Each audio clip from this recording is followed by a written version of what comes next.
welcome back to goldstocktrades.com. Today we have a new and special guest with us, Rana Vig. Rana is the CEO and president of Blue Lagoon Resources, which can be traded as BLLG on the CSC, and it also can be traded on the OTCQB as BLAGF. Before we get started on important news that's come out today on the PEA of Mountain, I wanted to introduce Rana to my subscribers that like to learn about entrepreneurship and business and investors coming into the gold sector, about your background and track record, which is so unique, and what you do for your how you're involved with the community. Please tell us more about, especially for us in Florida that are aware of you. Tell us about your background and your track record in building businesses. Sure. Well, thanks, Deb, for having me on. It's a pleasure. I'm an entrepreneur, actually relatively new to the capital markets. I've only been involved for about 10 years. I got invited by a very successful venture capitalist who made most of his money in mining. Most of my business career has been in private business, 30 plus years of private enterprise, family businesses, 5 different startups, all in different verticals. Basically, my method of operation is just to be the dumbest guy in the room. I mean, I want to surround myself with the smartest and the best and the smartest of whatever industry I happen to be at the time. And that's served me well so far. So I entered into the capital markets about 10 years ago in about late 2010 and 11, and got started in mining. My mentor said, "Hey, get out of your private side," and I was doing a lot of charity work, and he says, "You know what? Time's valuable. Write these guys a check. Just spend more time in building wealth." And that's a philosophy. I'm not sure if I agree with that 100%, but everyone has a different, I guess, method of operation. But I respect that. But yeah, so I was, 2008, 2009 was a very challenging time. You may recall, it was a very depressing time. So I was looking for a bit of a change, and I jumped in with him in late 2010 and 11, and put over $1 million into mining, and about 6 months later, it was worth about $10,000. I said, "Oh my goodness, this is quite the entry into a new arena." So of course, that was no one's fault. The mining sector just collapsed. Was that your first major loss? Did you go through that before? Yeah, I mean, look, entrepreneurship is all about, taking risks and chances, and you have to ride those waves, right? The beauty is, it's also about attitude, right? Predominantly, and how you look at things. So, I'm very blessed that way. I have a pretty optimistic approach to things, and you get kind of shell shocked, and you sit back and you go, "What just happened here?" And then you regroup your thoughts and you go, "Okay, let's get up and get at it." And nothing's gonna happen by sitting around crying, right? I mean, you gotta lick your wounds and get up and make things happen. So yeah, there were losses before, but the beauty is, if you attack the challenge that you're faced with, you will at some point overcome it. So, and the same thing happened here. Obviously, there was a time, 2011, 12, 13, 14, 15. I mean, just kept going, right? Mining just would not come back. And of course, everyone kept telling me, just hang in there, one more year, it's going to come back, right? Which I was, of course, all new to. But that's okay. There were other opportunities, and made all that back and more.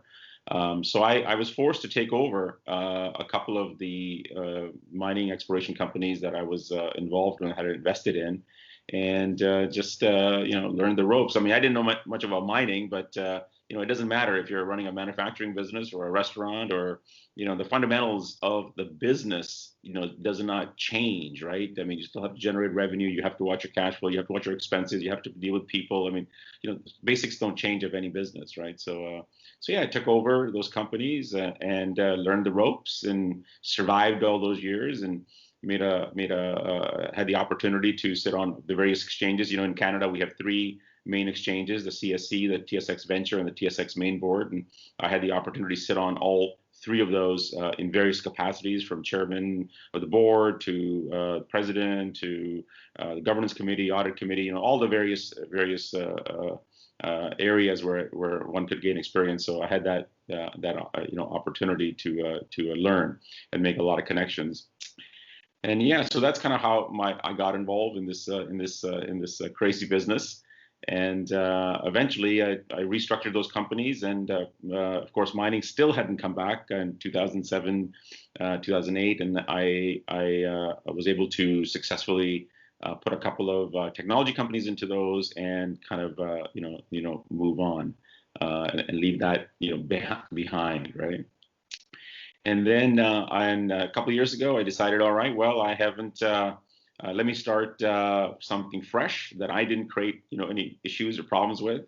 So I was very, very fortunate. In 2018, I took 4 companies public, and a very exciting and fun project was a movie company I took public. That was a lot of fun.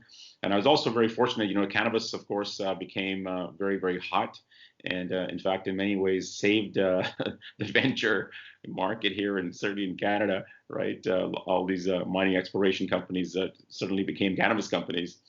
So I was the CEO of one particular failed exploration company, and I got very, very focused on the cannabis industry, and I was very fortunate to find a company called Paliatech, which eventually changed its name to Curaleaf. And for those of your followers, viewers who follow that industry, they would know that Curaleaf was one of the largest, well, actually, it was the largest Canadian cannabis raise in history at $520 million. So I was very, very successful to be involved in that. And a couple of months later, after I finished that, I had an oil and gas company that also had not made any money. They came to me and said, "Hey, we haven't made any money in 10 years with this oil and gas thing. We've heard some good things about you. How about you come and help us out?" And I said, "Yeah, I'd be happy to if I could take over." So I did. I took over that as a CEO, and got very, very laser beam focused again. And within a very short time, I found a company out of Arizona called Harvest Health and Recreation, which was the third largest IPO, cannabis IPO in Canada at 300 million. So, I was very, very fortunate to do these large companies. One was valued at, Curaleaf was valued at about 5 billion at the time. Harvest was at around 2 billion. So yeah, you have had some losses, had some successes, and here I am, probably crazy, got involved in the mining sector again, because I love challenges, and having started in mining, I thought, what, mining has got to come back eventually. It's been 10 years now, and I love gold, so I thought it's time to jump into that, and that's why I started Blue Lagoon Resources last year. So do you see that this is a transition? You must have many investors that you've done well with in the cannabis sector are now coming back into gold mining? Yeah, well, you start to develop a little bit of a following, and by no means, or by no stretch of the imagination, do I want to represent that I'm some big hunch. That I'm not. I'm just a simple guy. Really like to roll up my sleeves and work hard. I'm not that smart, to be honest with you. I'm just a hard worker.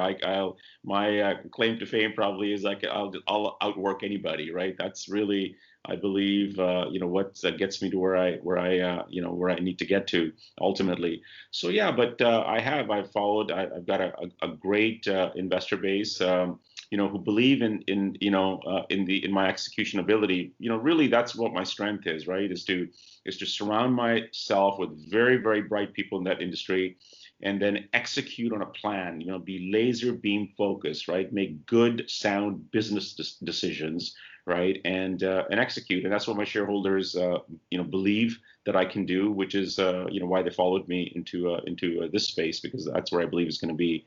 I think mining's going to come back with a vengeance, right?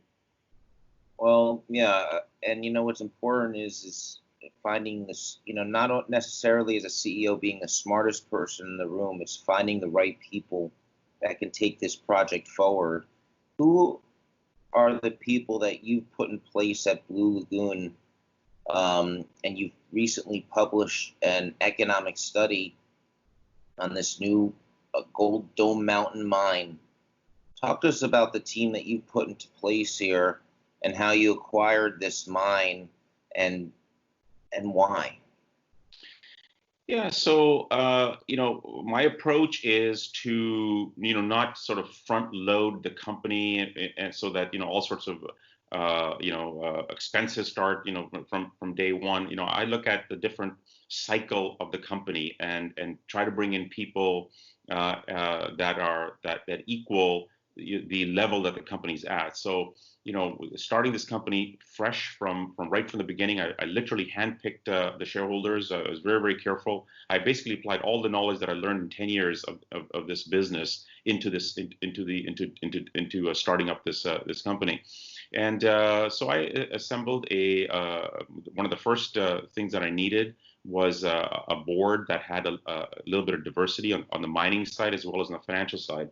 So the three people that I brought on were two financial guys, Carmelo Morelli, who's based in Toronto, who's a very, very seasoned and experienced CFO. Brought him on board. I brought in a gentleman by the name of Gurdeep Bains, who was 10 years at Canaccord in the financial side as a CFO in Canaccord in the Toronto office. Also spent a whole bunch of time in the UK. So very well connected in the brokerage community, very well connected, on that financial side. And I brought on the geological side, I brought in Norman Brewster, who's a very, very seasoned a geologist, and actually has put a mine into production, and that was bought out by Trafigura. So I felt that was a good balance that I had to start up the company. And then once I did that, I started to look for a geologist, which would be very important, obviously in my sector. And I was very fortunate to find a gentleman by the name of Bill Cronk, who actually is American, who lives out in Wisconsin. And Bill was a chief geologist for Dundee, for many, many years. And he was also a chief geologist for a gentleman by the name of John Robbins, who's a very well-known Canadian, who's had 3 exits. His last one, I believe, was the Northern Empire that was bought out by Coors Mining on the New York Stock Exchange.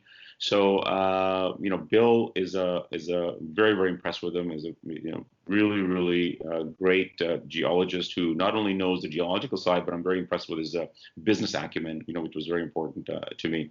So and then most recently now, I started to develop a strategic advisory team as our company is growing. And I just announced a few days ago a fine gentleman by the name of Yanis Titos, who's a 19-year veteran of BHP, has put over 50 deals together for BHP.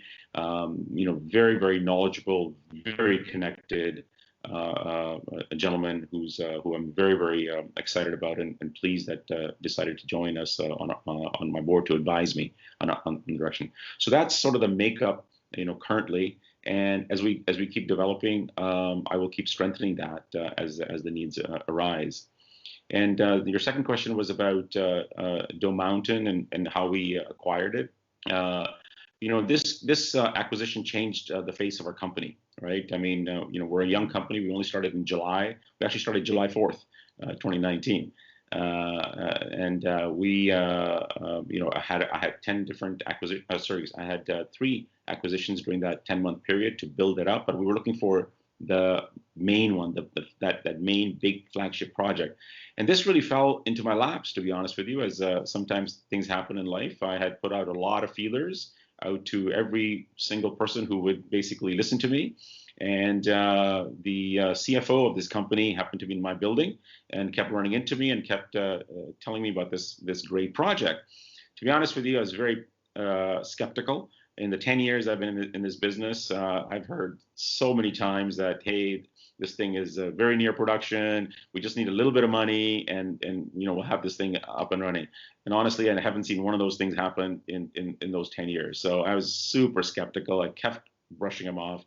But the guy was very, very persistent. And I'm thankful for that. And every time we'd run into each other, he'd remind me of the project. And eventually he wore me down. And I said, well, maybe I should take a look at this.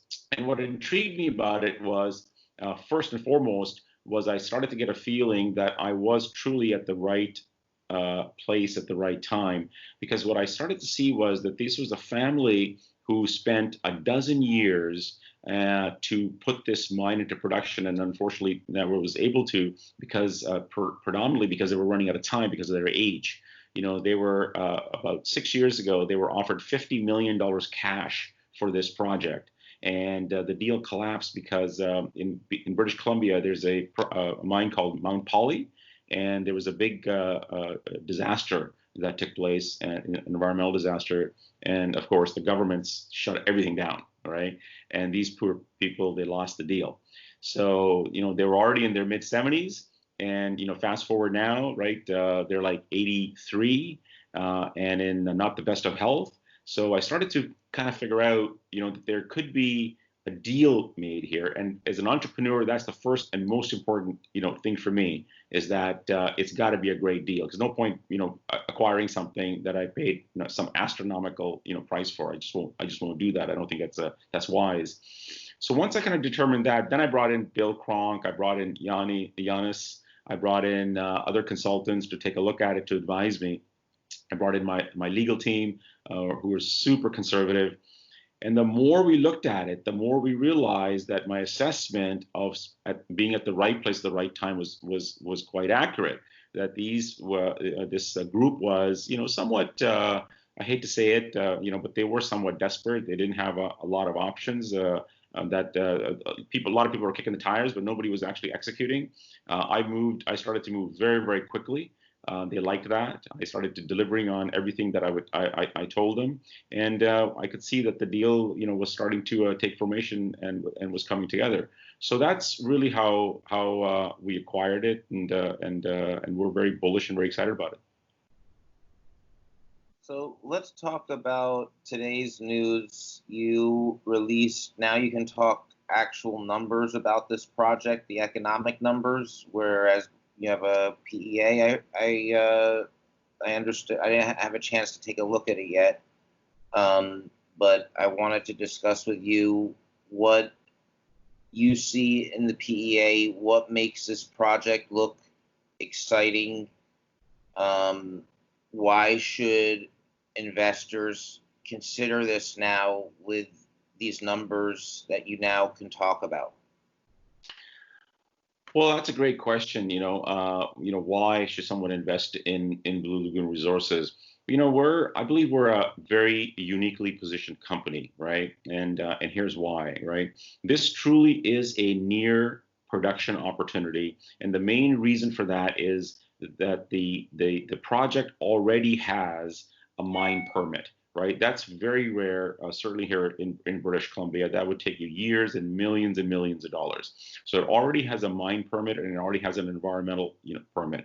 What's required is three key amendments, and because the previous group just didn't have the ability to continue to raise the money and to get this thing into production, they were able to get it 90% of the way there. And so here we come at the last at the final step here, and to finish off that 10%, and that's very key. And all that's required to finish that is a $1.5 million. It's really unbelievable, and the PEA shows that the IRR on this thing is triple digits, right? It's like 277%, because we're only investing $1.5 million, because $68 million was already invested before we got there, right? Majority of that in mine infrastructure, right? So when we went to the property, we were blown away, right? I mean, there's a 500-meter giant hole in the side of the mountain, right? That costs a lot of money, right? There's bulldozers and trucks and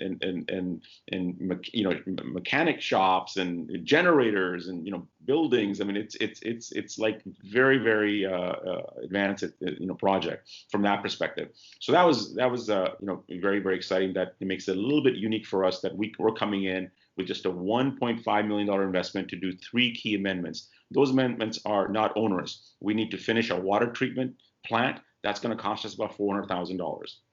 We need to do some bolting and an event raise underground for safety, and that's going to cost us around $350,000. And we need to finish and update the mine closure reclamation plans.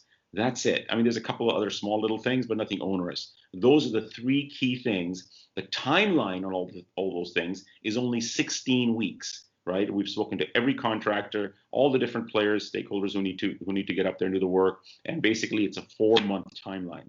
Once we complete that, we submit to the government. It's simply a matter of them looking at saying, yep, check the boxes. These were the requirements that we told you that you need to do to recommence mining. You've done them. We see no reason why we can't, commence. That's why we're very excited about it. The PEA confirms now the numbers, right? Because one of the worst things that I hate about being an investor in a company is these companies are constantly burning money, and they're constantly raising more, and they're diluting shareholders, right? I've been on that other side, right? That's one of the key things here that I believe that we're in an advantageous position of, because the PEA now confirms even at $1,450 gold, which I think is ultra conservative, right?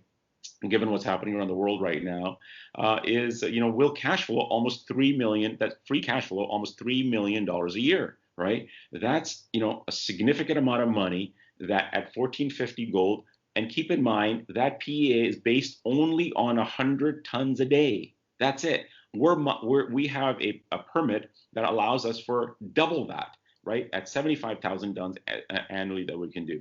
So, and now if you start to talk about, if I may be a little bit bullish, right? If we talk about, what I think is a little bit more realistic gold price by the time we get to this production, which is 1650, if not more, now we'll be cash flowing almost $4 million a year, right? That's plenty of money for us to go and hit the second portion, exciting part of this property, which is the 17 high-grade veins, right? We'll have enough money to go and explore and expand the resource, expand the what we have on this over 20-kilometer gold camp. So that's what the PEA confirms that we're very excited about. So talk to us about going forward here, the strategy. People want to know, when do you think that you're going to start construction here or get back into production now? Do you have to do another feasibility? What's your strategy? What's your vision going forward?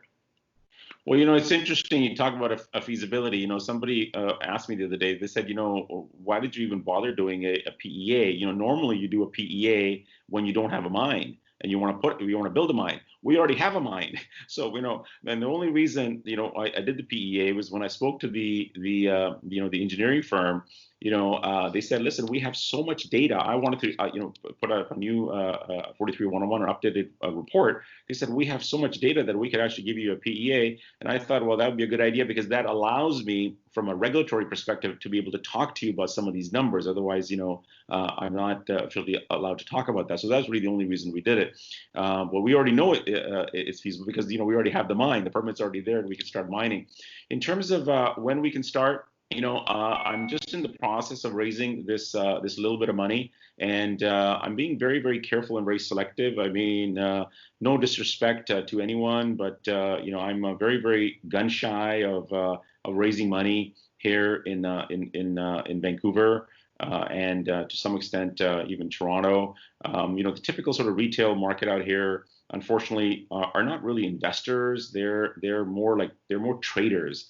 So in my 10 years, what I've seen is, people will just come in and out. They'll get into placement. They look for that, that 4 month. They push you for a warrant, right? And then they sell. It just puts a lot of pressure on the stock, and the CEO's time gets so sucked up by this constant, trying to manage the markets, which I don't want to be involved with, right? I mean, yes, I'm mindful of my stock and where it's headed, but I've got a job to do, and if I build my company, the stock will follow, the share price will follow, right? So I'm being very, very careful on who I reach out to and how I bring in these investors, because the last two financings, by the way, that we did $1.1 million at $1. I put personally $300,000 of myself into that financing at $1. My family and friends put the balance of that 1.1 into that. We did a second financing at $1.50, another $1 million, which was predominantly the same circle. So very, very tight group. And that's how I'm trying to approach it and keep it so that, we have a real opportunity to build to a point where, it is in production, it is cash flowing, we are drilling, and really have the opportunity then to share the story and get more eyeballs on onto the story. But your question about when we can get into production, the minute I close this financing, which I hope to do here in the next couple of weeks, it's our intention to sign the agreements. They're all sitting on my desk, to sign the agreements and start the 4-month process. And then really it's just a matter of working with the government, and we don't see that taking all that long. And so it's my intention to get this up and running, in either the fourth quarter of this year, and certainly no later than the first quarter of the new year. Rana, could you discuss any of the big risks or challenges that Blue Lagoon shareholders may face going forward? Yeah, I mean, that's a great question. Typically these things have a lot of risk because you're dealing with permitting really is the biggest risk, right? So we don't have that here, right? We just have these amendments, the 3 amendments that we need to do. Environmental risks are always very high. Fortunately, we also don't have to deal with that because we already have an environmental permit as well. So really, the risk that I see here, I mean, the project is fairly de-risked. The real risk that I see here is the delays that it might this COVID might cause.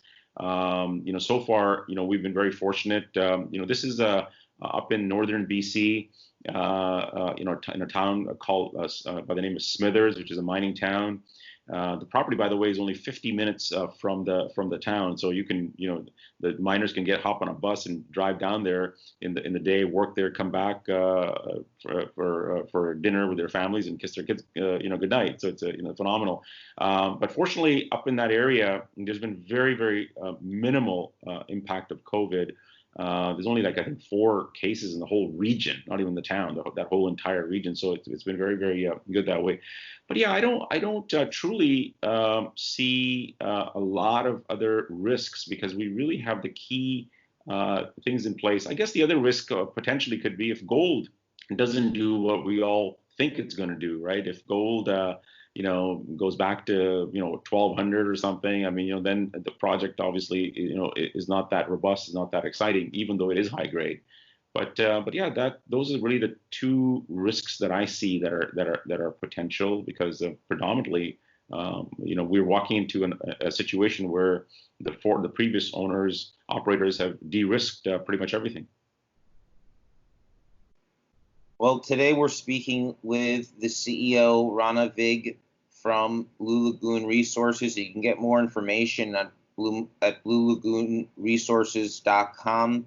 The symbol is BLLG on the CSE, and as it can be traded on the OTC as BLAGF. They just put out news today, a PEA economic study on its Stone Mountain gold mine project. You can get more information and download the news release from the website. Rana, thank you so much for being here with us today and for giving us an introduction into yourself, your background, and into Blue Lagoon Resources, this new company, this new gold company. Thank you. My pleasure. Thank you.